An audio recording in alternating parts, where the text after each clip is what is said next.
Hi, everybody. Oh, sorry about that. Good evening. Welcome to the graduation ceremony for the South Metro Fire Rescue Recruit Academy Class of 23-1. My name is Joe Sims. I'm a captain here at South Metro, and I'm also one of the recruit training officers. Good evening. My name is Travis McConnell, Lieutenant with South Metro, and also one of the RTOs. We have a great evening planned, one that hopefully you and the graduates will remember for a long time to come. Please join us in welcoming Recruit Class 23-1.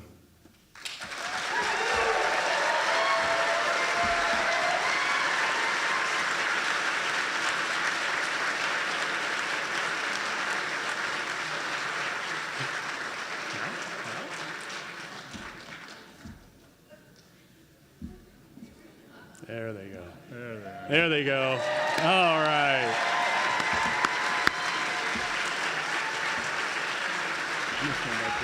All right.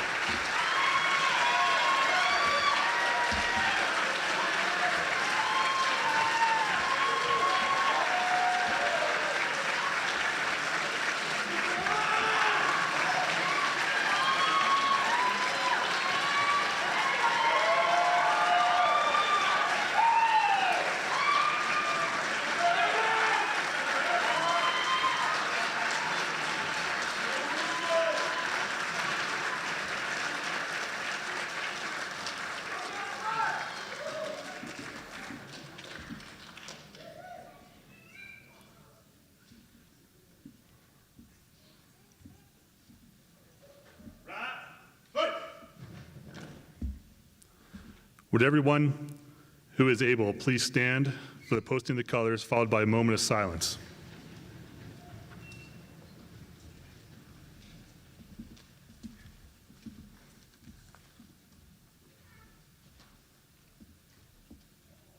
Honor guard, attend, hook. All uniform personnel, attend, hook.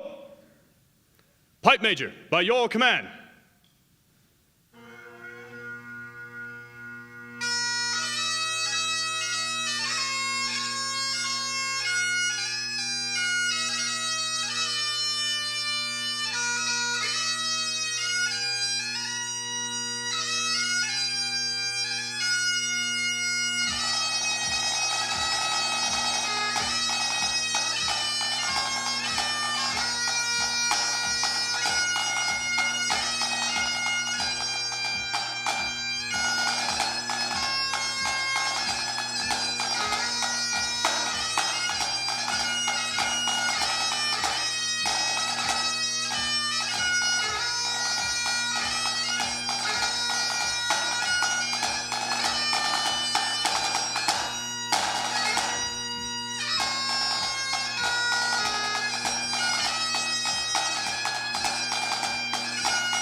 All uniform personnel, present.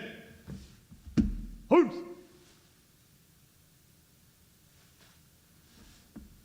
Order. Holmes.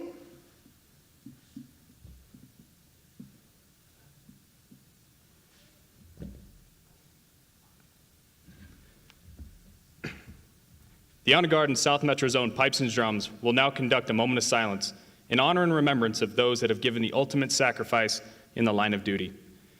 In remembrance for those that we have lost from the ranks of South Metro, Firefighter George Burton, Engineer John Wood, Captain John Hager, Engineer Mike Freeman, Captain John Cernich, Chief Jeffrey Christ, Lieutenant Eric Sondine, Chief Troy Jackson, Firefighter John Elling, and paramedic Anthony Pilato.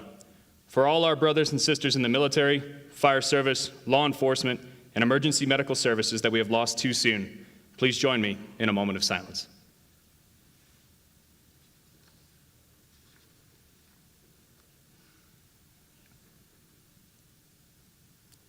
Thank you. Ladies and gentlemen, please be seated.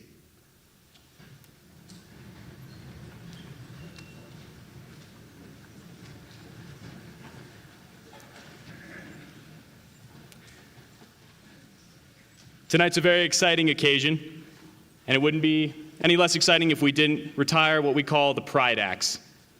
So tonight, we'll do the Academy Pride Axe retirement, and here's the story of the Pride Axe. This axe was presented to the Recruit Academy during the first week of the Academy, and from that day on, it was up to the recruits to carry, display, and maintain this axe in a condition that represents the collective pride of the Academy. This was done by every Academy past. As firefighter tools are lifebloods of the profession, rusty tools and unattended equipment erode company pride. It is now time for the Academy to present their Pride Axe to the Honor Guard for its final inspection. This axe will be displayed in the Academy halls as a testament to the pride and ownership demonstrated by this Academy class. As individuals pass by every day, they will see and remember the hard work and dedication of these men and women. Presenting the axe on behalf of the Academy class is Jake Rithaler.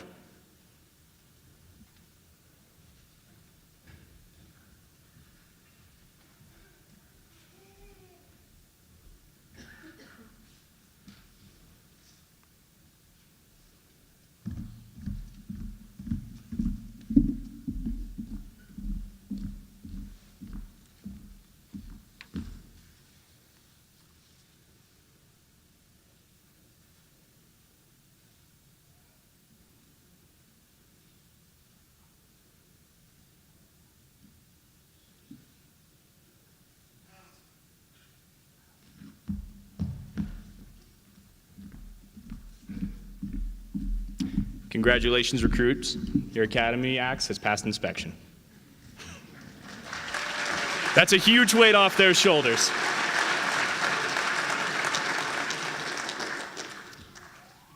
Our next order of events is what we call the bell ceremony. Today's fire service is ever-changing, but it is steeped in traditions over 200 years old. One such tradition is the sounding of the bell. In the past, as firefighters began their tour of duty, it was the bell that signified the beginning of the day's shift. Throughout the day and night, each alarm was sounded by a bell. This bell summoned these brave souls to fight fires and place their lives in jeopardy for the good of their fellow man. When the fire was out and the alarm had come to an end, it was the bell that signaled the completion of the call. When a firefighter had died in the line of duty, paying the supreme sacrifice, the toll of the bell solemnly announced the passing of a brother or sister. We utilize these traditions as symbols, reflecting honor and respect for those who have given so much and served so well. To symbolize the devotion that these brave souls had to their duty, a unique signal of 3 rings, 3 times each, represents the end of their duties and that they will return to quarters. And so, to the recruits of Class 23-01, your initial training is complete, but your fire service education is only just beginning. The bell will now toll to signify that Class 23-01 is in service and ready to respond. Make us proud.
Okay.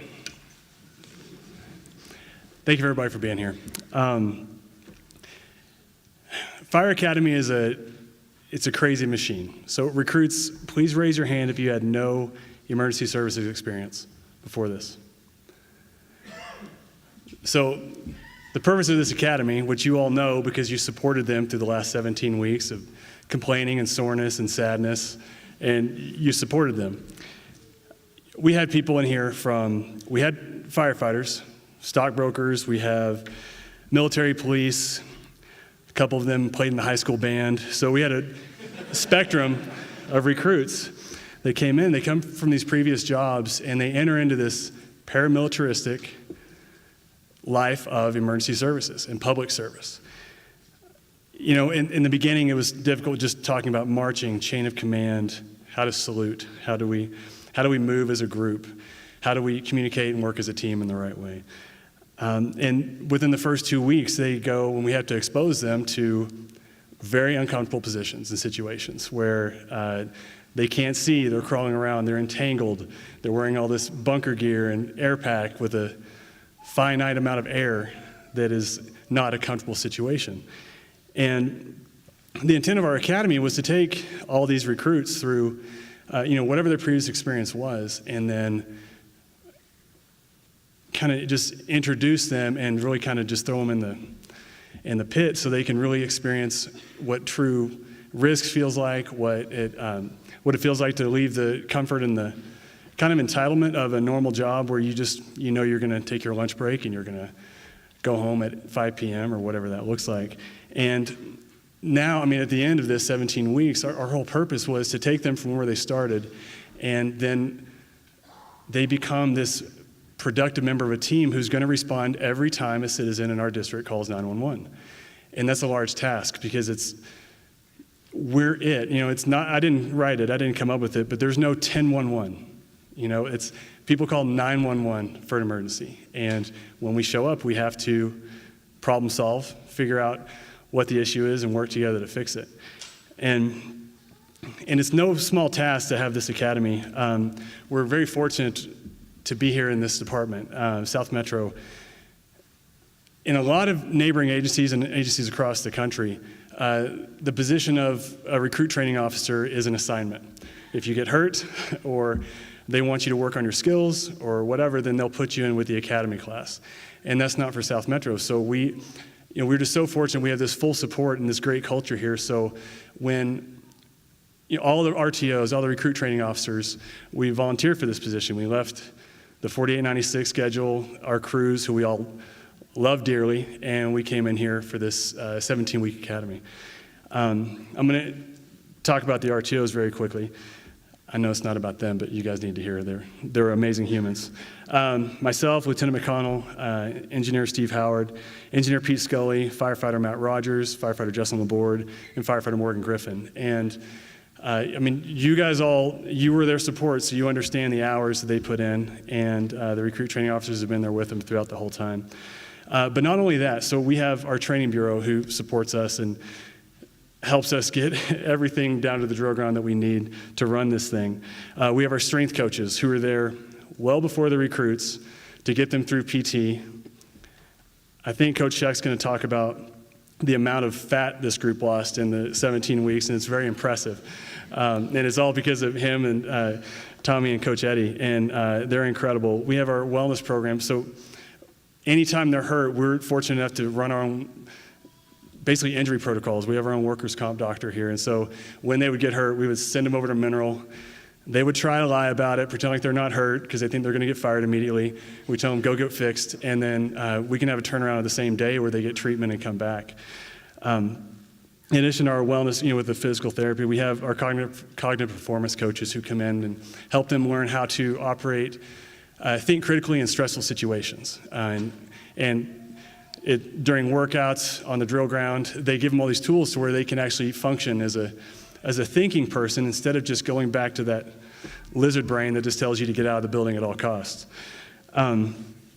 We have a logistics division. These 35 people break everything they touch. And so we have this robust system that can support, the same day we'll have people who we just make a phone call and they can come by and help us, and they're angels for us. The SCBA group as well, they break all of that consistently, and so those people were amazing. Our dispatch, they help us with our live fire. They fix the radios that these guys break.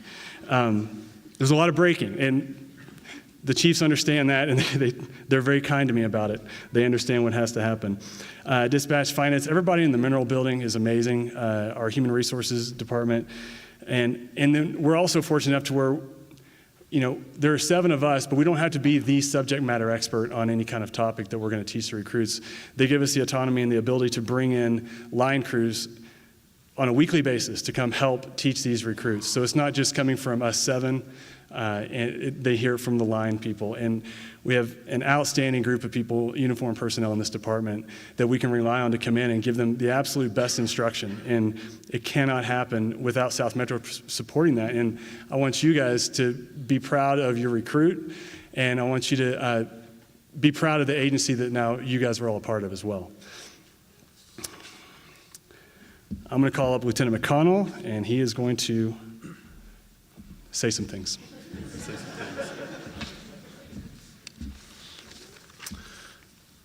All right, so over the past 17 weeks, I'm sure the families and friends of the recruits have been telling you guys stories about what they've been doing in Academy.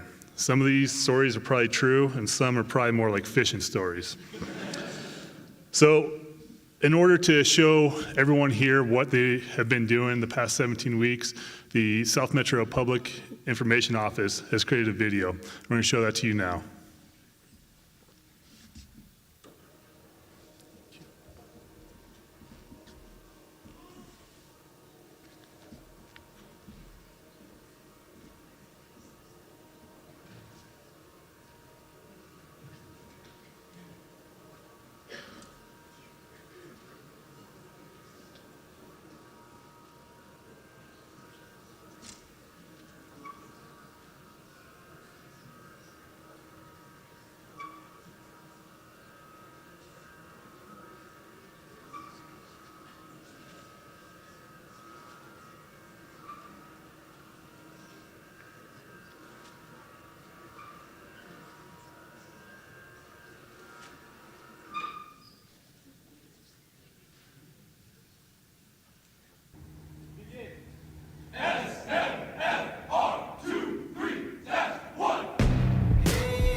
live, rock, live.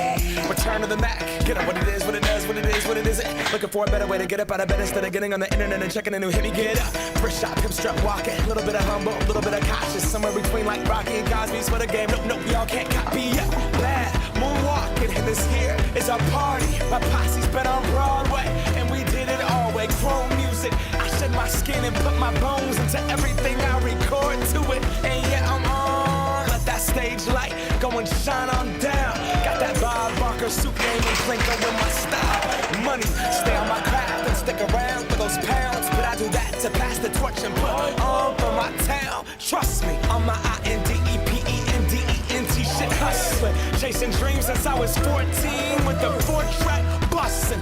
Halfway across that city with the back crush shit. Labels out here, now they can't tell me nothing. We give that to the people, spread it across the country. Labels out here, now they can't tell me nothing. We give it to the people, spread it across the country. Here we go back, this is the moment, tonight is the night. We'll fight till it's over, so we put our hands up like the ceiling can't hold us. Like the ceiling can't hold us. Fires in the land of the free. Fighting fires in the land of the free. I wanna be on the hazmat team. Yeah. For those of you that wanna know what we're all about, it's like this, yo. This is 10% luck, 20% skill, 15% concentrated power of will, 5% pleasure, 50% pain, 100% reason to remember the name. He doesn't need his name up in lights, he just wants to be heard, whether it's the beat of the mic. He feels so unlike everybody else, alone, in spite of the fact that some people still think that they know, but no, he knows the code. It's not about the salary, it's all about reality and making some noise, making a story, making sure his click stays up. That means when he puts it down, Todd's picking it up. Let's go. Who the hell is he anyway? He never really talks much, never concerned with status, but still leaving him starstruck. Humble through opportunities given despite the fact that many misjudge him cause he makes a living from writing raps. Put it together himself, got a picture connects, never asking for someone's help or to get some respect. He's only focused on what he wrote, his will is beyond reach, and now it all unfolds, the skill of an artist. This is 20% skill, 80% fear, be 100% clear, cause Ryu was ill. Who would've thought he'd be the one that set the West in flames? And I heard him wreck it with the crystal method, name of the game. Came back, dropped Megadeth, took him to church. I like Bleach, man. Ryu had the stupidest verses, dude, is the truth. Now everybody giving them guest spots and stocks through the roof.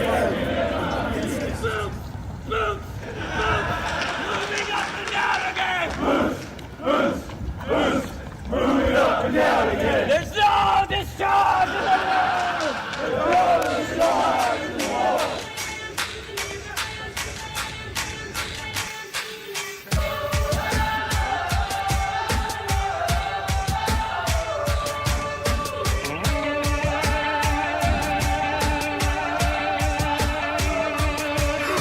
Be careful making wishes in a dark, dark, can't be so when it hit that.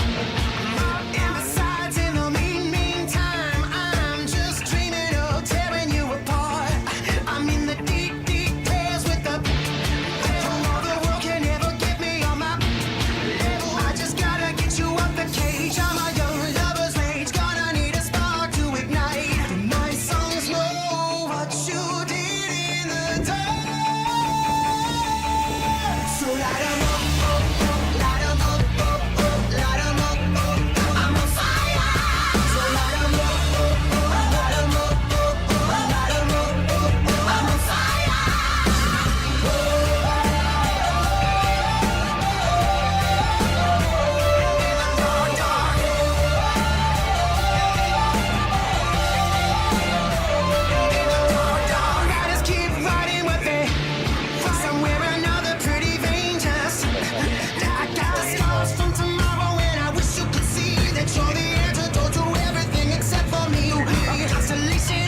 Who knew Hildebrand has a cat?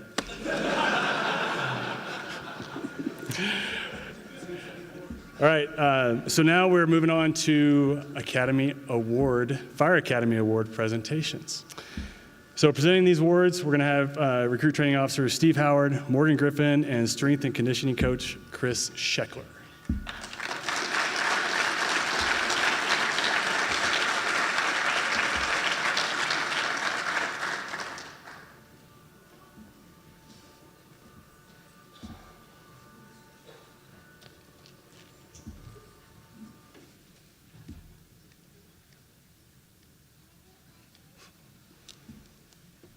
Coach, you want to go first?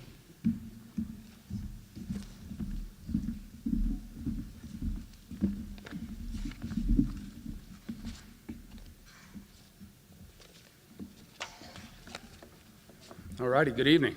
For you group, I'm really used to saying good morning, so you get one last morning. All right, my name is Chris Scheckler. I'm one of the strength and conditioning coaches here at South Metro, and myself and Coach Tommy Gayfield and Coach Eddie Yoon work in the Wellness Bureau as a part of the Human Performance Optimization Division here at South Metro, and we have the honor and privilege of working with our recruit academies with their PT. So we get to work on their physical development. If they were overtly sore or tired, we had a part in that. We're not going to say we're sorry, but we did have a part in that. So Academy 23-1. 17 weeks ago, it was a freezing cold morning in February, I think. That's when we started. We met you for the first time at the JSF in the auditorium, and we went over some expectations that you could have from us, we needed to have from you, and kind of what this was going to look like from a physical training perspective. And we said a few things. The first thing you could expect from us is that we're going to make you do hard things to make you stronger and more fit. And the reason we do that is because stronger, fitter people are harder to kill and more useful in general than weaker, less fit people, right? Yes, sir. Okay. You are all stronger and more fit, ergo, you are all harder to kill and more useful in general now. Okay. Yeah.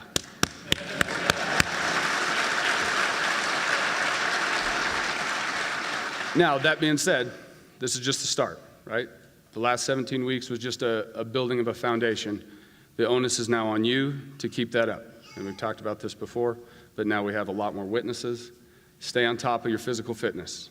Our goal at South Metro is for you to have a long, healthy career and then have a happy, long, healthy retirement. And one of the best ways to do that is to maintain your physical fitness. Your body is your number one and most important tool or piece of equipment, right? You can't do your job without your body. The best way to keep your body maintained and in good shape like you would with any other piece of equipment is just to maintain your physical fitness and overall health. Okay, so that's our challenge to you. South Metro affords you with tons of opportunities, resources, and services. We really want to encourage you all to take advantage of those as much as you can. So don't be shy, okay? Stay on top of it. The other thing that we have the honor of doing is presenting with the fittest recruit. So in order to do this, these recruits have done twice, they've gone through a full 8-part physical testing battery that tests power, muscular strength, muscular endurance of the lower and upper body, cardiorespiratory conditioning, and body composition. I'm not going to go into, I think one of you all is going to share the stat about the amount of fat loss, so I'm going to save that for whoever's going to share that. I won't steal your thunder there, because that's pretty awesome. But the way we do this is we take them through this testing battery, and then we score them on each one of these individual tests on a scale of 1 to 5. 5 being a topped-out score, which you would expect effectively from an elite athlete. And this class in particular had 3 people above a 4.9, which is 3 of probably our top 6 scores in the entire, I think we've been doing this for 7 or 8 academies. So this was a very top-heavy class, which is a great thing to have. But there was one recruit who shook out clearly on the top, and he scored a 5.0 out of 5.0, which means on all of his tests, he was in the top tier category for all 8 fitness tests that we took the recruits through, which is an amazing accomplishment. And that recruit and the 23-1 fittest recruit is Riley Mueller.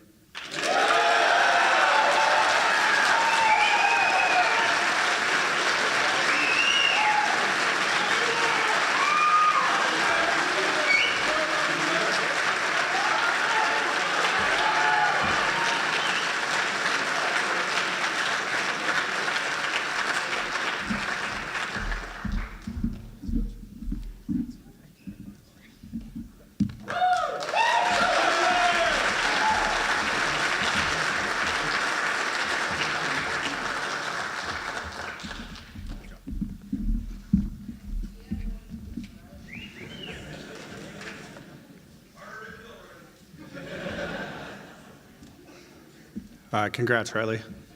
Good evening. My name is Steve Howard, one of the RTOs for 23-1. It's been a privilege and an honor to be a part of this academy. I'm here tonight to present the 23-1 Academy's Top Recruit Award. Okay, so to give you a little perspective, we've talked a little bit about it, but it's a 17-week academy, Monday through Friday, at least 50, sometimes 60 plus hours a week. And that's not counting the hours spent studying on the weeknights and the weekends, as the recruits can attest to. It's mentally taxing and physically demanding. The top recruit is voted on by their peers, so it's pretty special. It's an award that isn't just given to you from somebody. It's your own brother or sister to your left or right. Starts on day one, 16 weeks, encompasses physical fitness, academics, drill ground performance, leadership, and everything in between. Okay? It's a great honor to present to you 23-1 Academy's top recruit, Thomas Coots.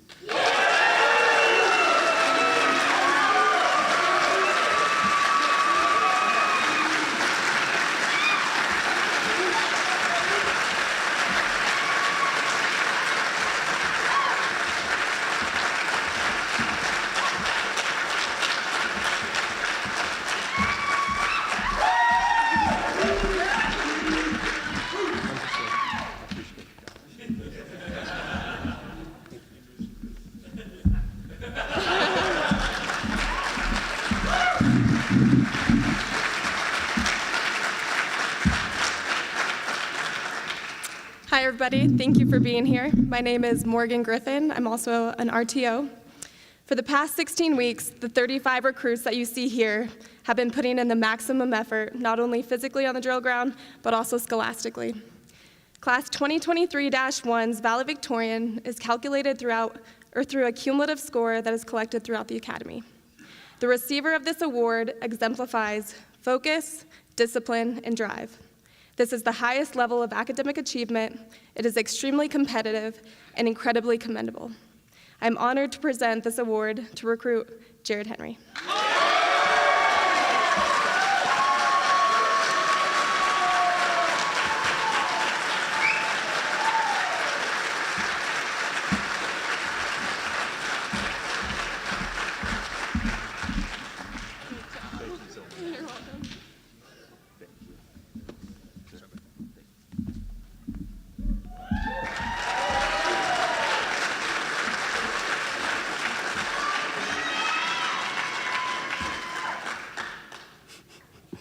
Great job, everybody.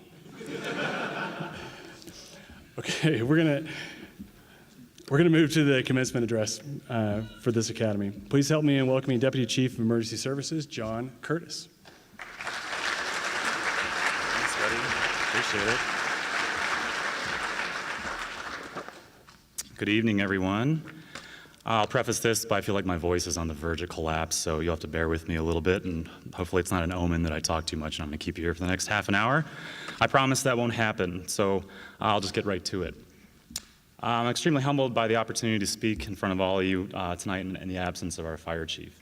Chief Baker takes great pride in delivering his commencement addresses and to our newest recruit graduates, so I'll certainly do my best to send you all off on a positive note as you officially begin your careers as firefighters at South Metro. This organization has taken a multitude of ideas and applied theory over the past decade or so and converted them to actionable items that play out in the form of unquestionable customer service, both externally and inward facing.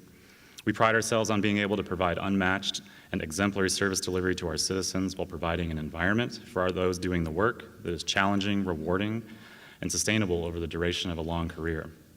In conjunction with our board of directors, Professional Firefighters Union, the Local 2086, we are continually working on those initiatives centered around health and wellness, cancer prevention, physical fitness, mental health, competitive benefits, amongst others, that will continually attract the most important piece of what makes South Metro an employer of choice, our people.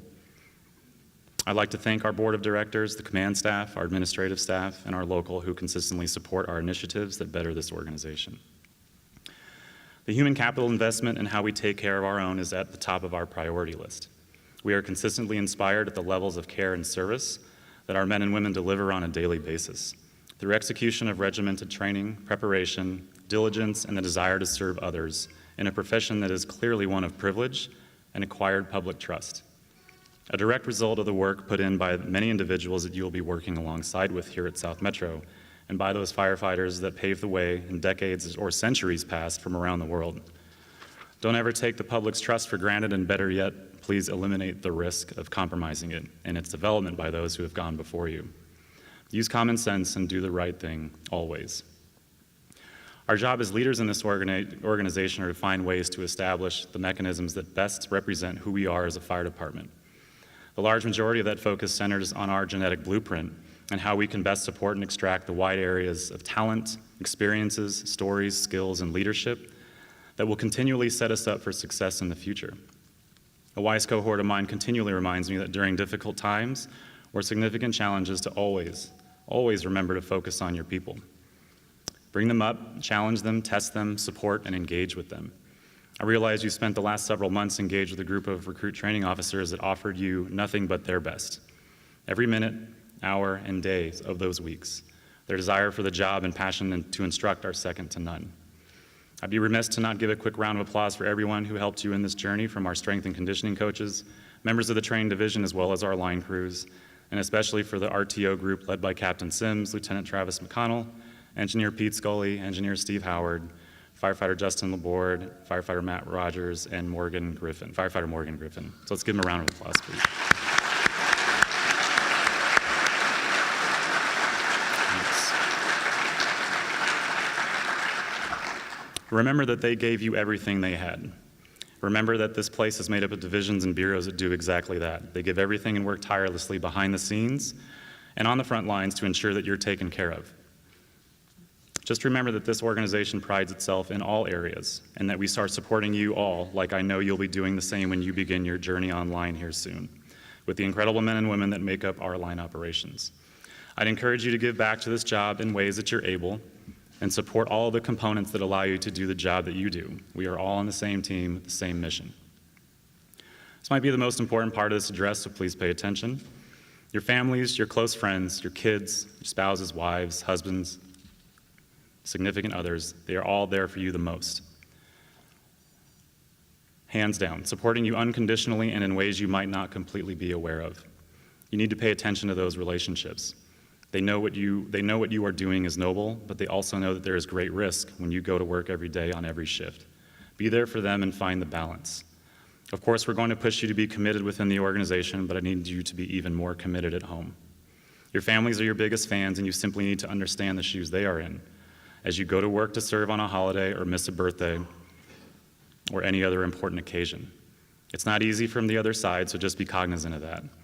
Do me a favor and give some thanks to all your families who've supported you and, quite frankly, as I'm aware, put up with you for the last several months.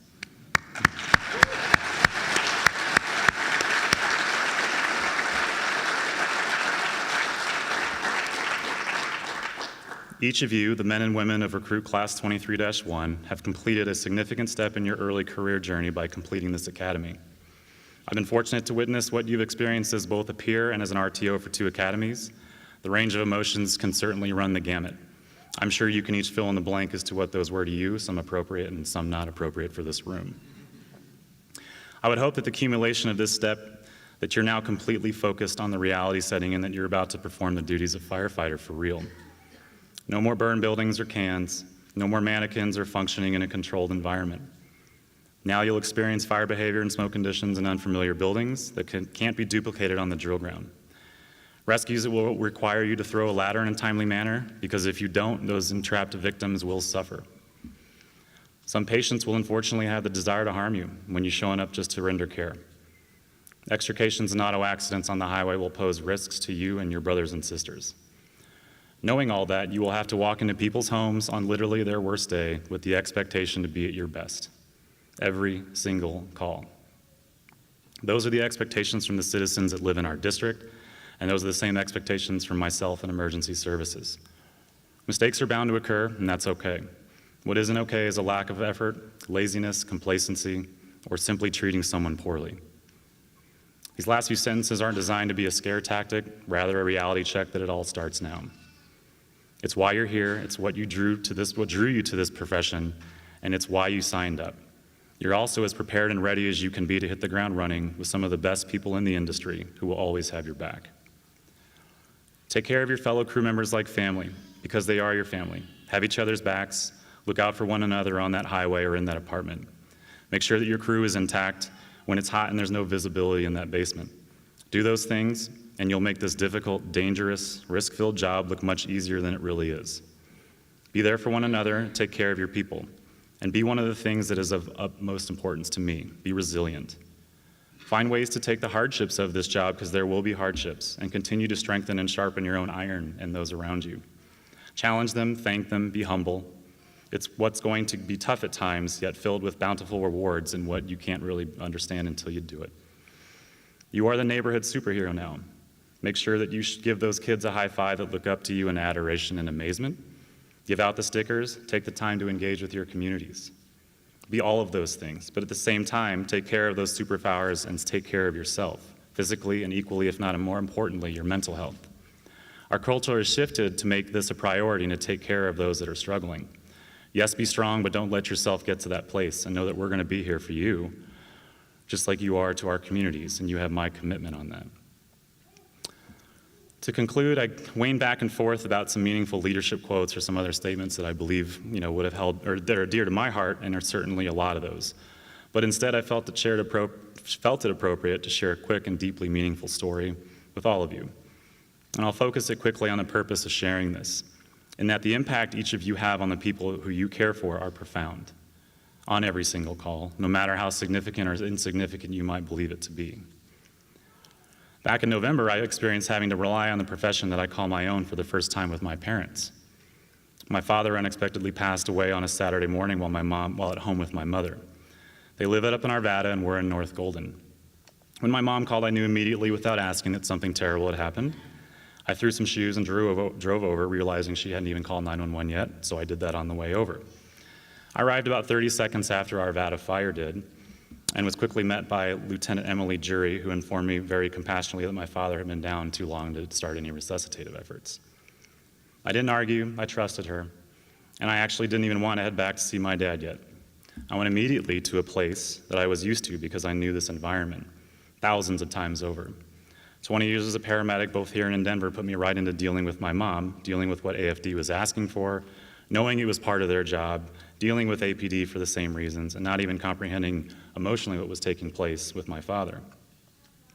Emily from Arvada Fire and I recognized each other from years past, and what I remembered, her clearly reading my conflict, giving me this massive, quiet hug, in which she finally told me that it's okay, that you don't have to do all this right now and to just be with your mom, that we got it. That was all it took for me to grasp the scale of what I was dealing with.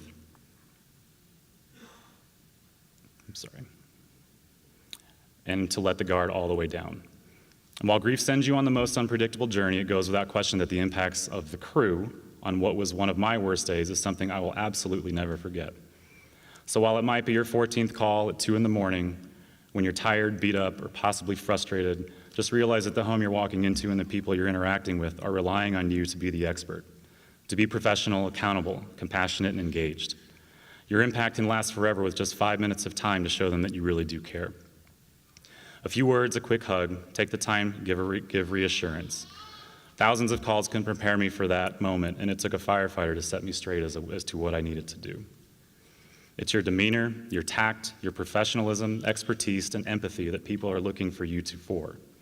Just know that anything you do or say could be what comforts them in that moment of need and potentially years to come. To wrap this all up, the 35 of you are about to start on what is literally the greatest job on the planet, at an organization that is arguably one of the best around. You earned it, you made it to the second starting line. I wish each and every one of you a career that is filled with countless forms of satisfaction and purpose-filled moments. Utilize this golden ticket to do great things. Constantly be there for each other, and please realize quickly that this job is not about you. It's always about the others you're serving and the men and women that sit adjacent to you, all fulfilling our mission to serve you unquestionable loyalty to those that need you.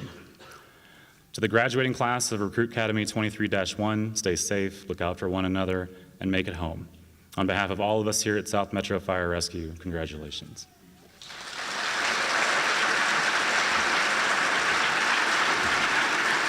That was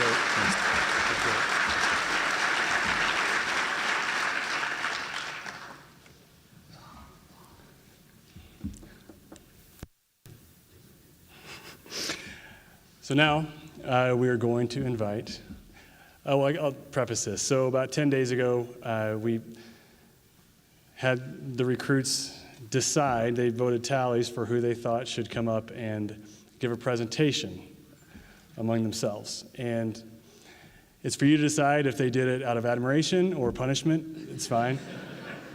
So right now, Ritholler, not Rittenholler, it's Ritholler. Come on up.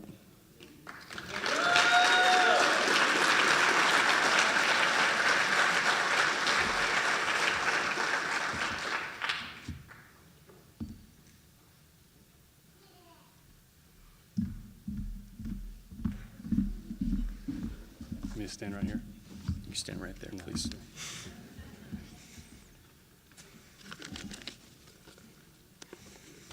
Can everyone hear me okay? Awesome. Good evening, everyone, and thank you all very much for being here tonight to help us celebrate the graduation of South Metro Fire Rescue Academy Class 23-1. Again, my name is Jake Ritholler, and I'm honored to be speaking in front of you all tonight on behalf of the Academy. Thank you, guys. I'd like to start off by saying just how personally incredibly proud I am of the 34 individuals sitting over here tonight.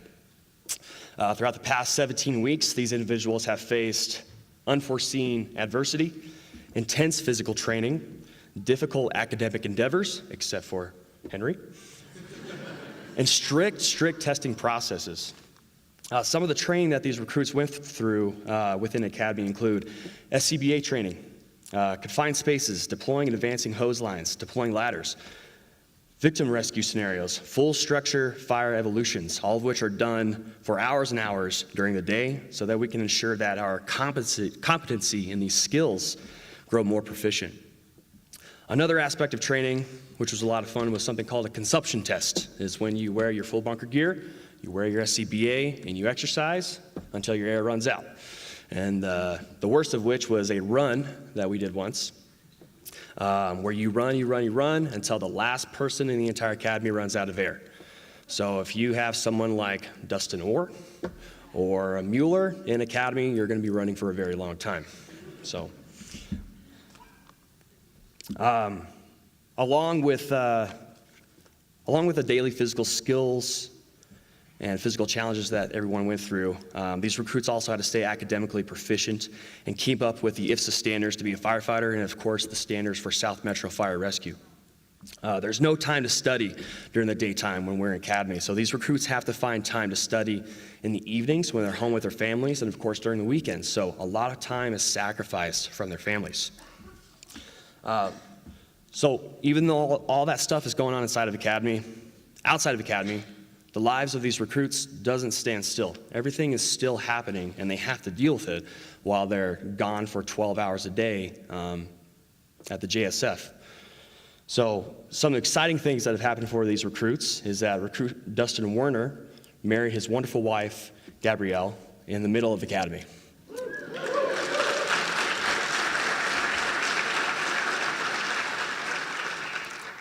Recruit Josh Gregg and his family welcomed a beautiful baby girl into this world.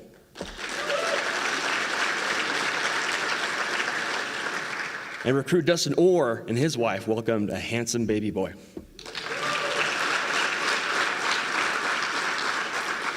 Though their lives are changing dramatically, these recruits were back in academy in a timely fashion to continue their training. There have also been some unforeseen and unfortunate life events happening to some of these recruits during academy.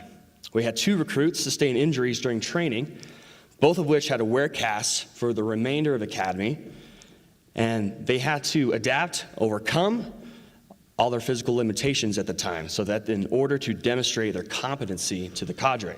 So that was recruit Coots and recruit Vincent. So give them a round of applause.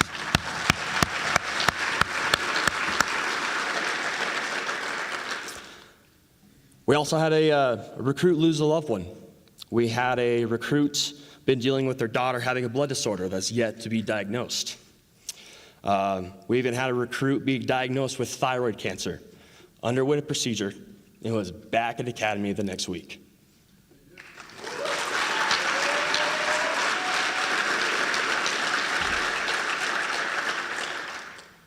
But in spite of these difficult life events, you would observe a particular characteristic amongst these individuals, and that is stoicism, which portrays their motivation and their dedication to see by the end of all of this, they become American firefighters.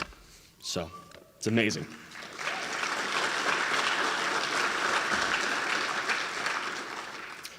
No one becomes a firefighter alone. It takes an unbelievable amount of support from other individuals in order to achieve this feat. Those individuals, those groups of individuals are our fellow recruits, our RTOs, our PT coaches, and most importantly, our families. When it comes to our fellow recruits in the academy, we truly carried each other throughout the past 17 weeks. We kept each other motivated, we kept each other moving, and we kept each other accountable. I'll tell you a personal story. Something that I really struggled with in academy was 16 by 16 inch stud wall that we had to crawl through with our full bunker gear and SCBA on. It was my nightmare. So that's something I struggled with, but a couple recruits who are also large is recruit Horton and recruit Bushlack. Those guys literally tracked me down and made sure that I would do an extra rep on that stupid prop so that I can make my way through academy.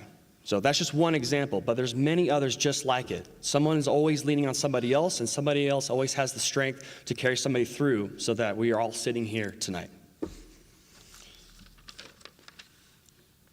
Another group of individuals that is key to our success is, of course, our recruit training officers. Becoming a recruit training officer or an RTO is a very difficult thing to achieve. They go through a very competitive process, all just to walk away from their nice 4 days off at a time and work long hours in order to bring us from citizens to firefighters. The RTOs for 23-1 are hand-selected for the job, and I personally believe it's because their love and their passion for this department and for the fire service as a whole is second to none. They are extremely knowledgeable, and they are very opinionated about the fire service.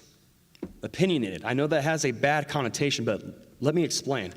The RTOs don't simply say, "Oh, sure, Walker, you can do it like that. That's fine, buddy. Go ahead. That's good. That's totally fine." No, the tone is, this is how you vent, enter, and isolate and search for a 5-year-old in a second-story building, and this is how you do it because at least one of the RTOs in the academy has actually done that. This is how you do a B-post blowout in order to rescue a victim who's trapped inside the vehicle. This is how we do it. We know it works like this because at least, again, one or more of the RTOs in the cadre, they have actually done it. They're not teaching us things that are out of theory that they've studied. It is proven. And so they teach us those skills so that we can eventually move on to our careers and do it just like them.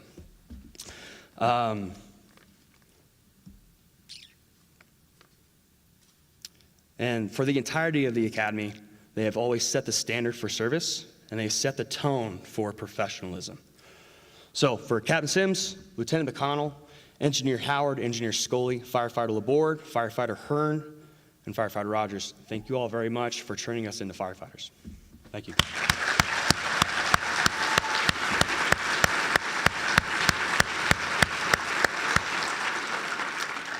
But before we even see them during the day, we, of course, 6 a.m. in the morning, we see our PT coaches. So I'd like to talk about them next. We spend an hour and a half with them every single morning. And Coach Jack didn't mention it, but under their supervision throughout the past 17 weeks, as a whole, the academy has lost 270 pounds of fat and gained 119 pounds of muscle. So it's amazing.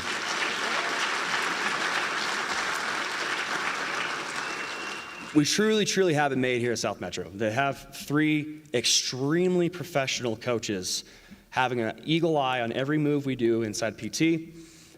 It's amazing. And just not the physical aspect, but of course the emotional motivation that they give us too during those sessions is just amazing. You will never run harder than when you do when Coach TG is yelling at you. It's amazing. Yeah.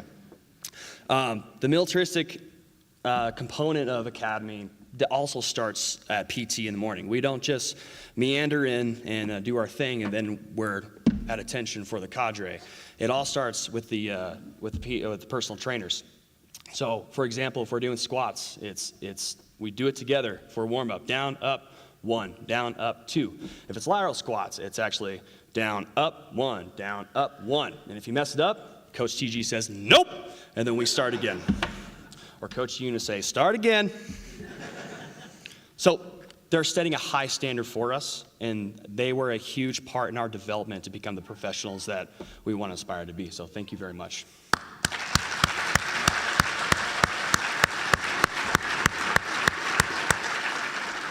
And along with that, a few times a week, we'd also have Coach Sophie join us. Coach Sophie is our cognitive performance coach. And so she would have a lot of games, basically, but like a lot of really good things for us to do to be in a stressful situation, which was PT at the moment, and to focus our attention on something important, which is exactly what has to happen on the fire grounds. We could be out of breath, stressful situation, and we have to dial in our focus and attention on something very important at that moment. And so her tactics in order to build that kind of, build that muscle for us was amazing to have. And so for Coach Sophie, thank you very much for making us sharp and fit and ready for service.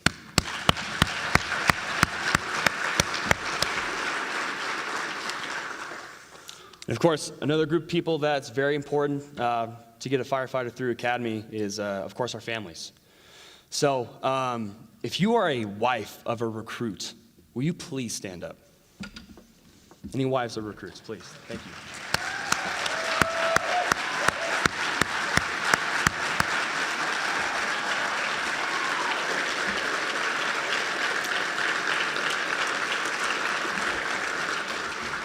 Please stay standing just for a second.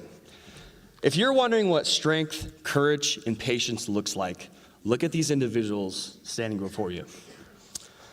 Many of these wonderful women are also mothers. And while their husbands were playing with fire hoses for 10 hours a day with their friends, these women were holding down the fort and keeping the household going. We could not have done it without you. If you are a girlfriend of a recruit, would you please stand?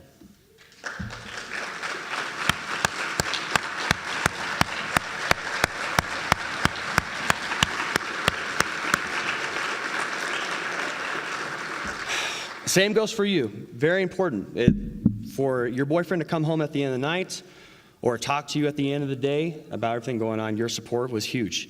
Secord's boyfriend, go ahead and stand up. Where are you at? There he is. Okay.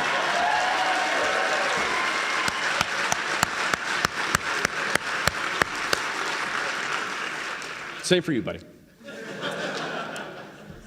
If you are a mother or a father of a recruit, would you please stand?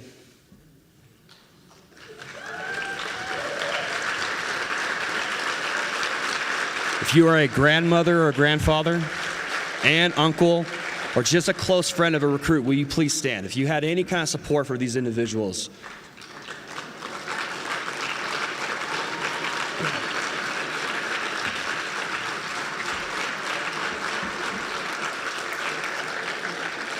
(23-1), look behind you.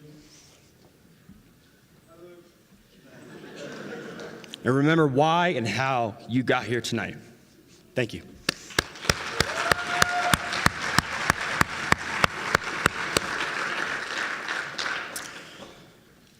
I'd like to end with a personal note to the Academy. 23-1, I want you guys to remember these 4 things when you set off into your career in the fire service. Number 1, be proud. Because what you've achieved over the past 17 weeks is remarkable, but continue to be proud of what you do. It's been said a few times before tonight, this is going to be the best job in the world for us. And so be happy with where you're at, but at the same time, number 2, be humble. Be humble right now and for the rest of your careers and for the rest of your lives. And you must remember that this department owes us nothing. In fact, we owe South Metro and the citizens it serves everything. The community has entrusted us with their lives, and for that, we must give everything that we have, each and every shift we go on. Number 3, always continue to learn, and don't be afraid to make mistakes, but just remember to fix those mistakes. There's a quote I read from The Art of Firemanship that I believe encapsulates the ideal work ethic that I believe you all should emulate. And it goes like this: to make an error is human. To worry about those errors is compassion. To do something about those errors is professionalism. And lastly, number 4, love your family, love the people you work with, and love the people you serve, because they are ultimately the reason why we have joined this profession. Ladies and gentlemen, I hope you enjoy the rest of this very special evening, and I hope you are all very proud of the 35 motivated and dedicated firefighters before you tonight. Thank you.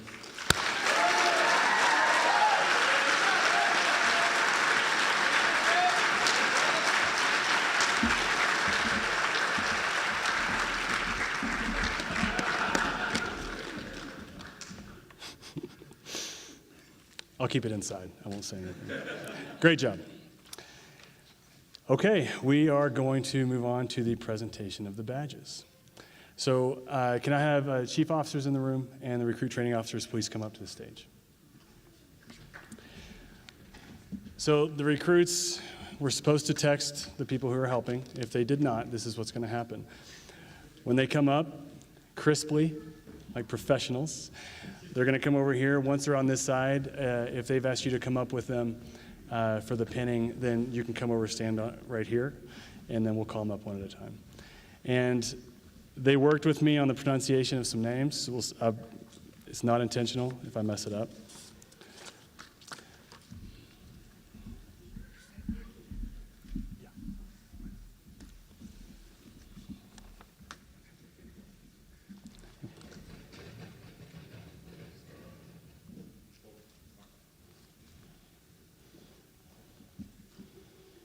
That was pretty good, Colburn. We worked on that move for about 30 minutes this afternoon. Okay, to start us off. Oh yeah, if you're family, you can come on over now. Thank you.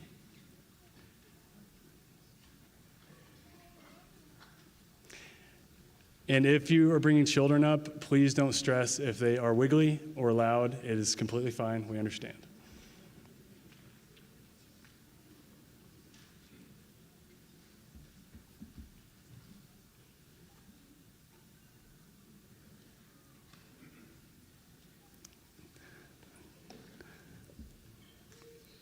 Please watch your step on the side of the stage.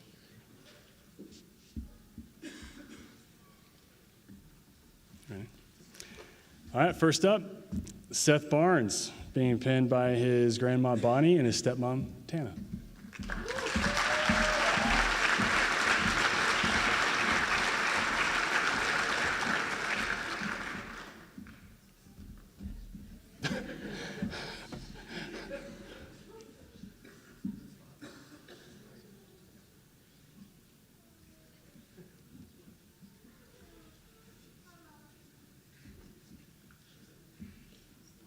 Barnes. This is what's going to happen. So, Barnes, smile with your family to the PIO in the back. There we go. There you go. There we go. We're going to get there. It's going to be great. All right. Next, we have Joel Billinger being pinned by his girlfriend, Pamela.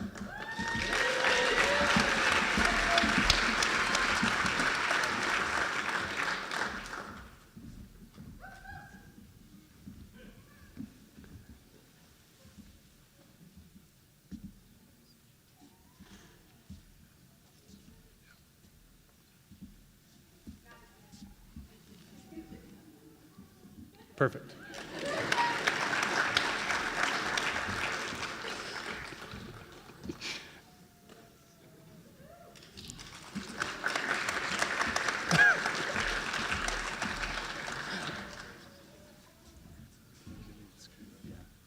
Hey, Chiefs, can you guys scoot up?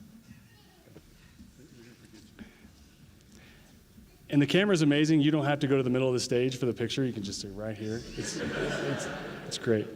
All right, next we have Kenny Brower being pinned by his dad, Ken.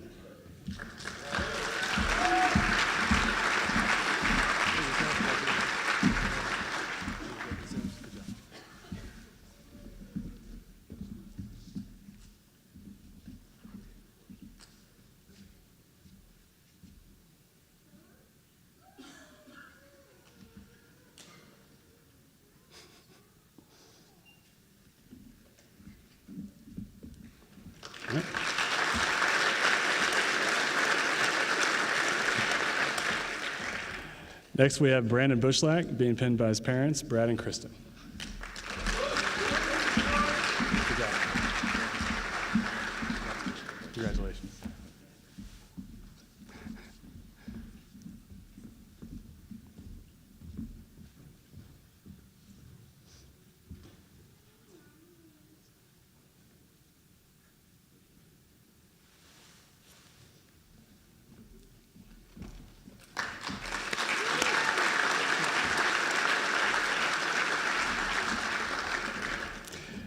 Next, we have Brody Coe being pinned by his girlfriend, Devin.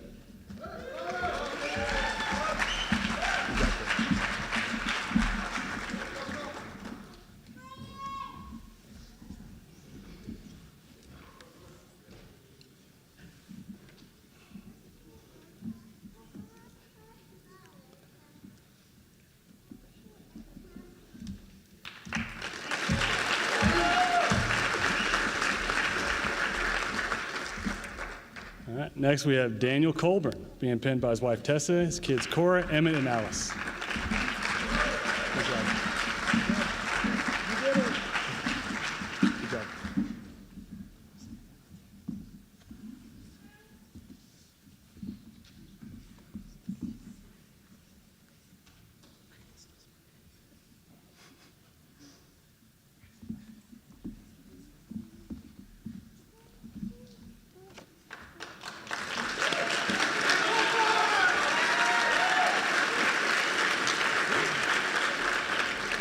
Next, we have Dylan DeLauro being pinned by his girlfriend, Shelby.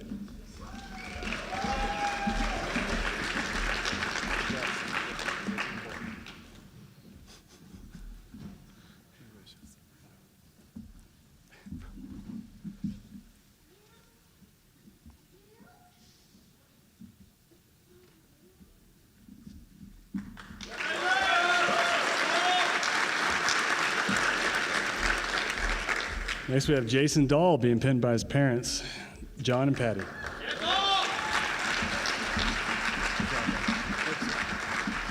Congratulations.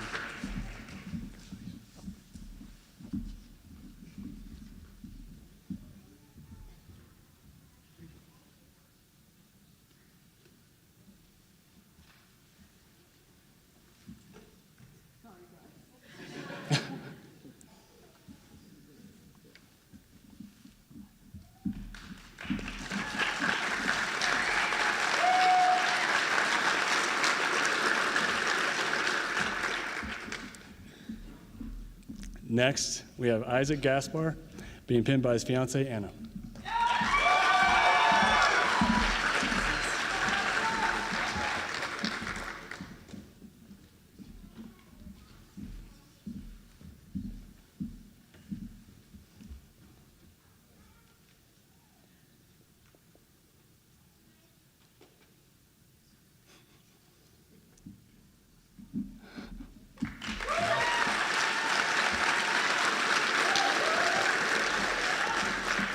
Next, we have Joshua Gregg being pinned by his wife, Ashley.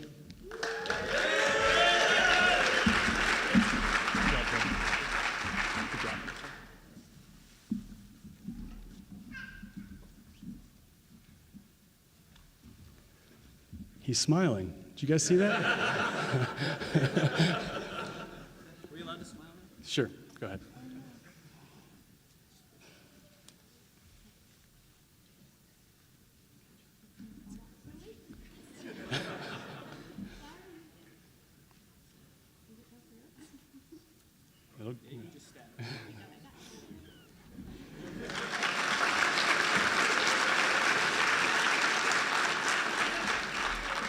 Next, we have Braden Harity being pinned by his parents, Mike and Kelly, and his girlfriend, Ariana.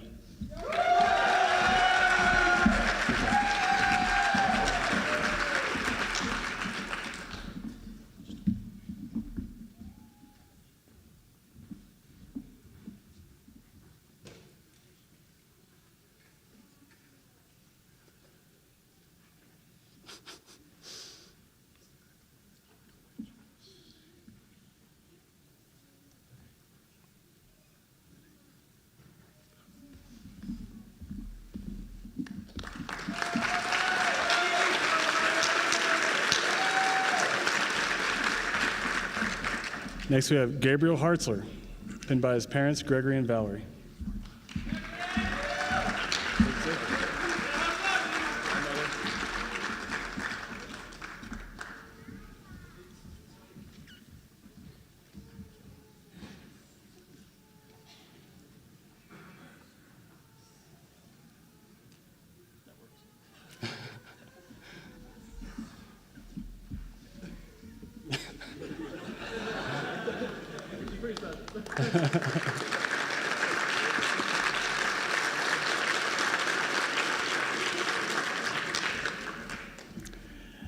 Next, we have Keith Hayden, being pinned by his mom, Marjorie.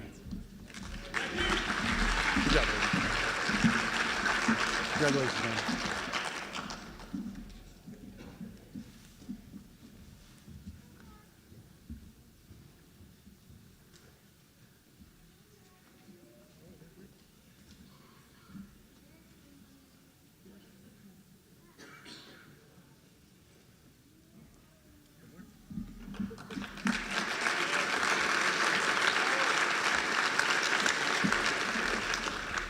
Next, we have Jared Henry, being pinned by his wife, Carly, and his daughter, McKenna. Good job, man. Congratulations.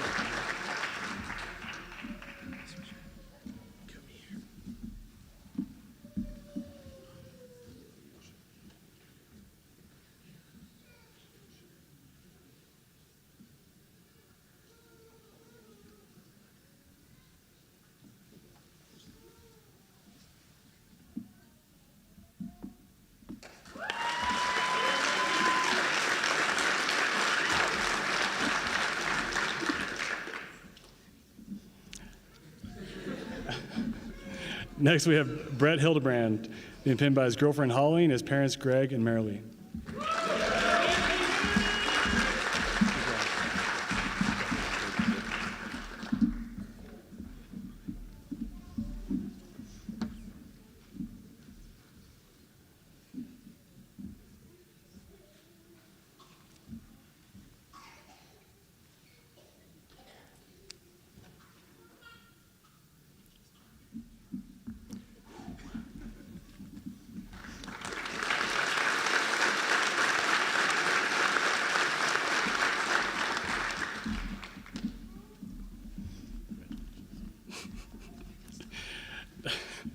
Next, we have Hayden Holland, being pinned by his friend, Andrea.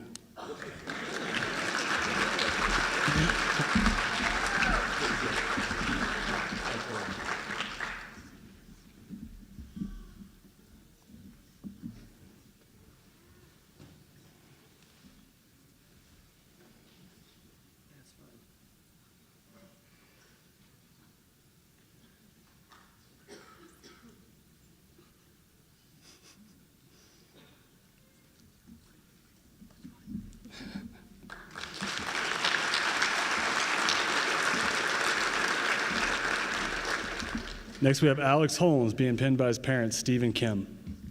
Good job, man. Congratulations.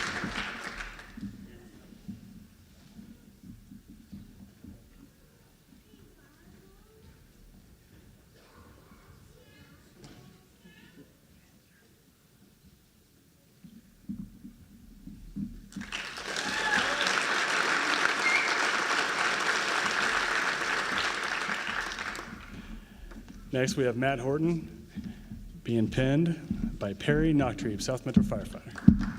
That is beautiful.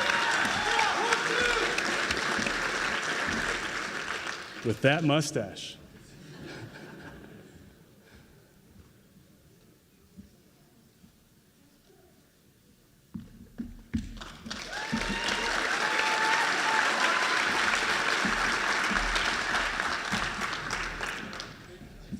Next, we have Thomas Coots being pinned by his wife, Haley. Good job. Congratulations. She's got to pin you first.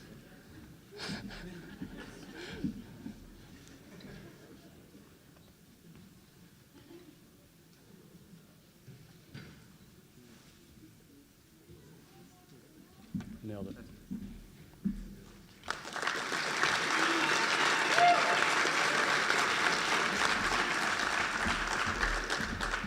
Next, we have Isaac Lord being pinned by his dad, Denver Fire Lieutenant Sean Lord, his mom, Julie, and his girlfriend, Caitlin.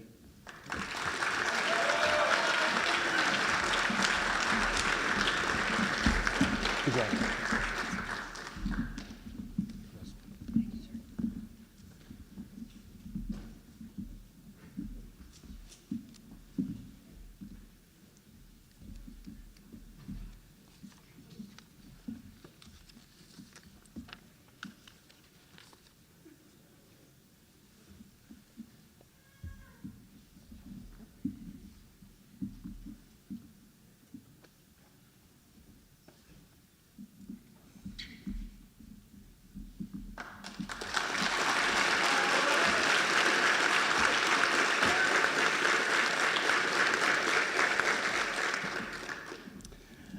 Next, we have Riley Mueller being pinned by his dad, South Metro Fire District Chief Dave Mueller, his mom, Melissa, and his brother.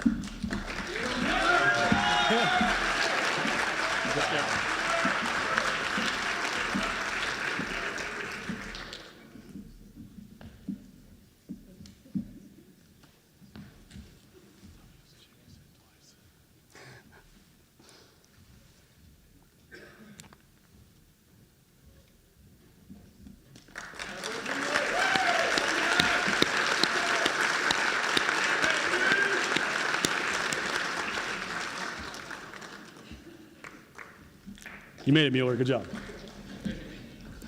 Next. He did it. He did it. Yeah, great. Next, we have Joshua Morgan being pinned by his wife, Gemma. Great job, man.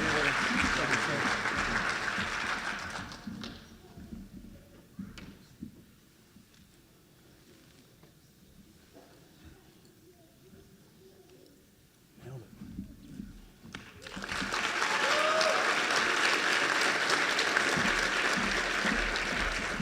Next, we have Elias Myers being pinned by his mom, Mary.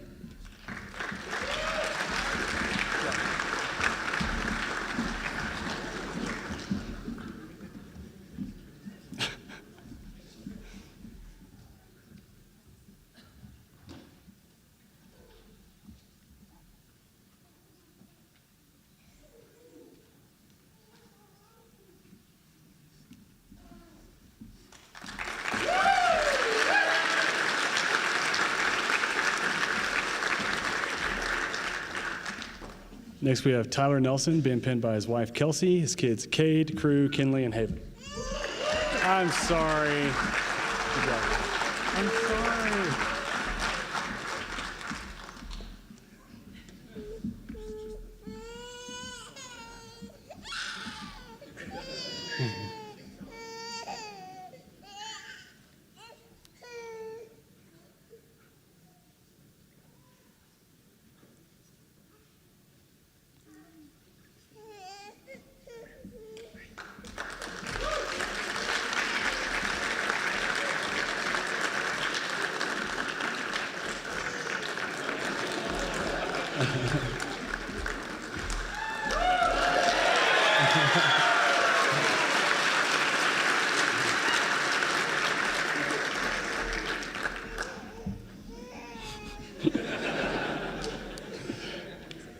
It's like a Christmas picture with Santa.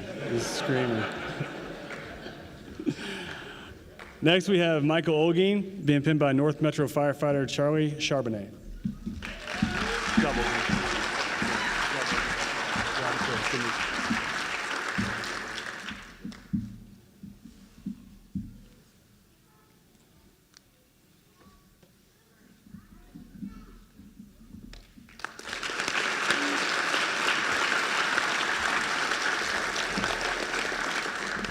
Next, we have Dustin Orr being pinned by his wife, Kaylee.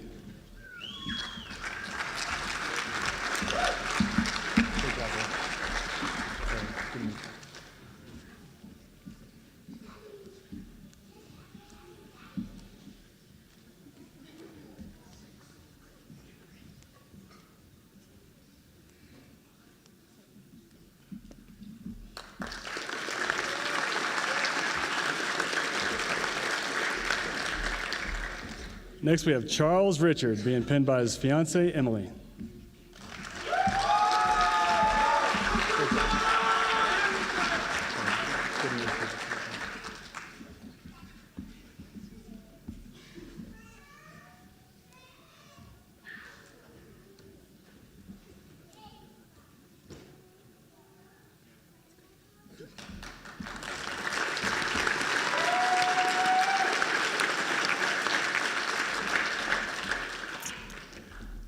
Next, we have Jake Ritholler, pinned by his wife, Samantha.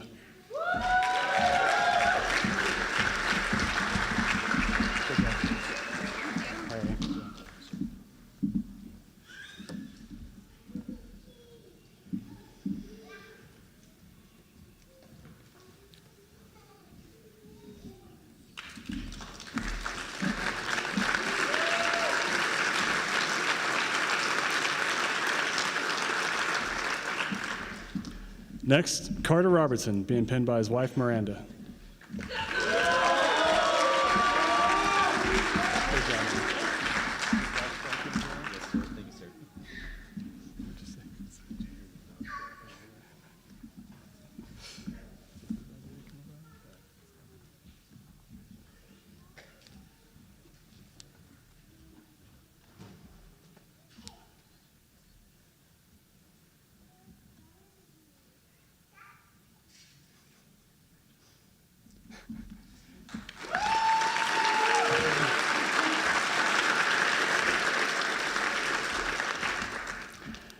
Next, we have Kylie Secord, being pinned by her parents, Don and Abby.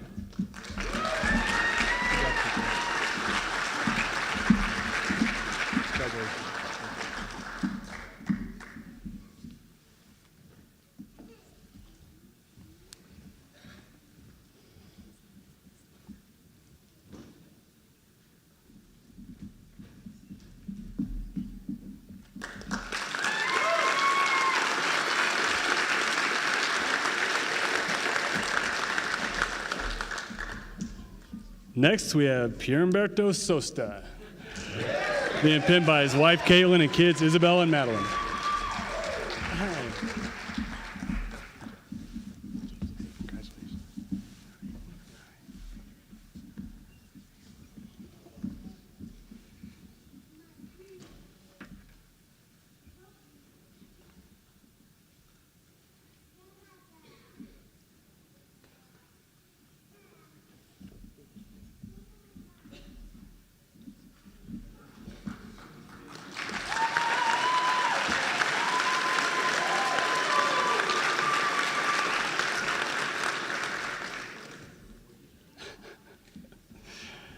Next, we have Spencer Tejeda, being pinned by his wife, Roxana, and his daughter, Amelia.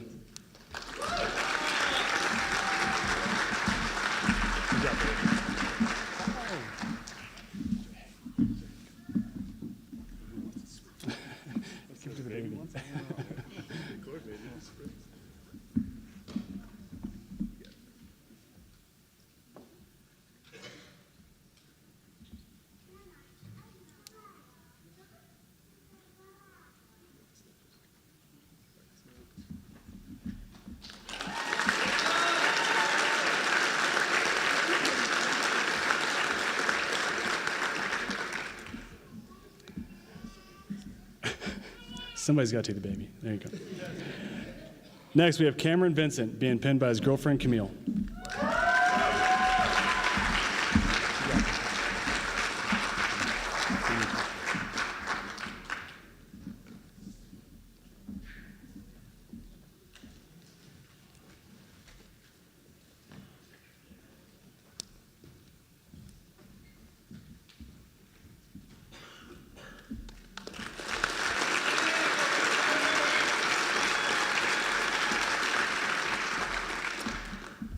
Next, we have Luke Walker being pinned by his parents, Corey and Terry, and the uncle, South Metro Fire Rescue Captain Tim Walker.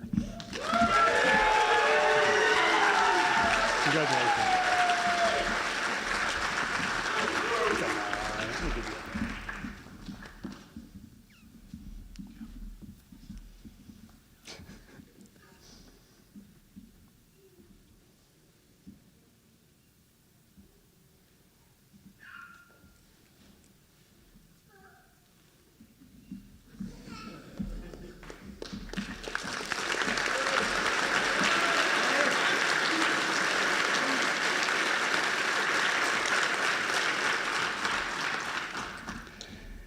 Finally, we have Dustin Werner being pinned by his parents, Bill and Juanita, his wife, Gabrielle, and his brother, Josh.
Thank you, Chiefs. You can take your seats.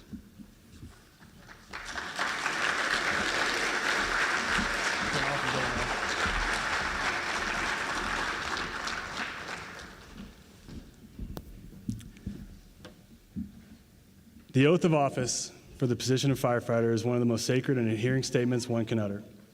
It upholds each individual entering this noble profession to the highest standards of moral obligation and professionalism, one that is void of subjectivity upon the communities to which we are sworn to protect. Every firefighter here at South Metro has uttered these soon-to-be repeated words. It binds us all to fulfill our commitments to the department, our community, and ourselves. Giving the oath of office this evening is Chief John Curtis. Recruits, please make your way to the stage to take your oath. Just take the whole thing out there.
You all ready for this? All right. Please raise your right hand and repeat after me. I state your name. Do solemnly swear. To support the Constitution. Of the United States of America. And the state of Colorado. And to uphold the rules and regulations. Of South Metro Fire Rescue. I swear to be faithful, fair, and diligent. In the performance of the duties. Of firefighter. To which I have been appointed. Congratulations.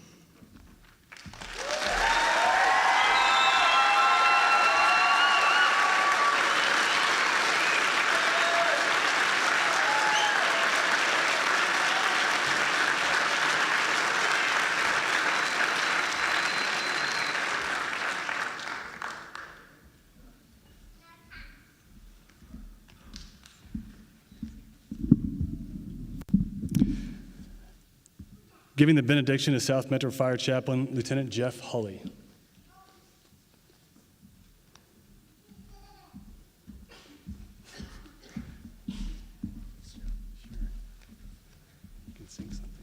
I was told I would be on the side of the stage.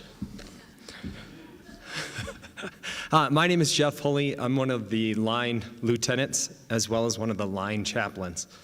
So I've been charged with giving the benediction. The benediction is by definition a formal blessing to all of these graduates that happens at the end of a ceremony. So we're almost there. With that being said, please join me in a blessing. God, we thank you for those in the fire service who generously devote themselves to helping and protecting others. We ask that you grant them courage when they are afraid, wisdom when they must make quick decisions, strength when they are weary, and compassion in all they do. When they are called to help friends and strangers, let them do so with skill and precision. Please protect them, guide them, and watch over their physical and mental well-being. Lastly, let us all not lean on our own understanding that we cannot do it alone, but instead to trust in a more eternal perspective. Bless these firefighters, their spouses, their families. Amen.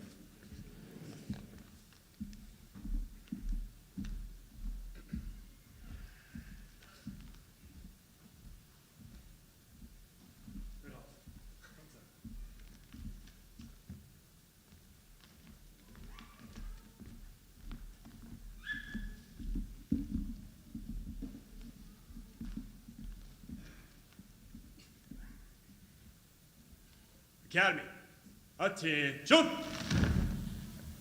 23-1, all present and accounted for. Hoorah! 35 motivated, dedicated firefighters ready to serve. Academy! Yes, sir. SM! FR! 23-1. In this! Together! We train! Together! We graduate! Together! We learn! Or lead! All in! All out! Hoorah! Hoorah! 23-1. Eddies.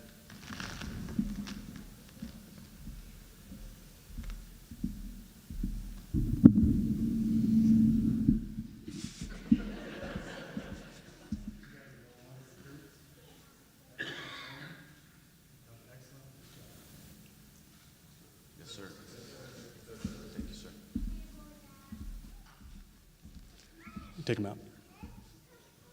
Academy, attention. Left, face. Forward, march.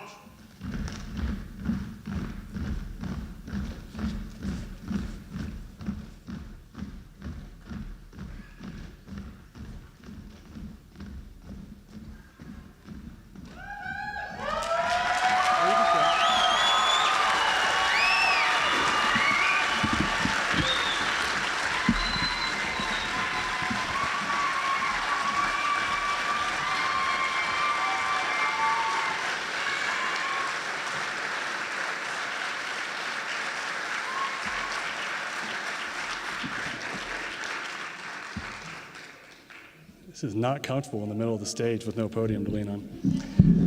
They did it. Yep. Thank everybody for coming. So here's the situation. Downstairs, there's refreshments. When you leave here, the school goes on lockdown after 5, so you're trapped. So when you want to, I'm just kidding. When you want to leave, you can come up to this door backstage right here, and then the parking lot that direction. But feel free, they're going to be out there and you can hang out. Photos over here if you like. But enjoy your evening, be proud of your people. Thank you for everything you did because they could not have done it without your support. Appreciate it.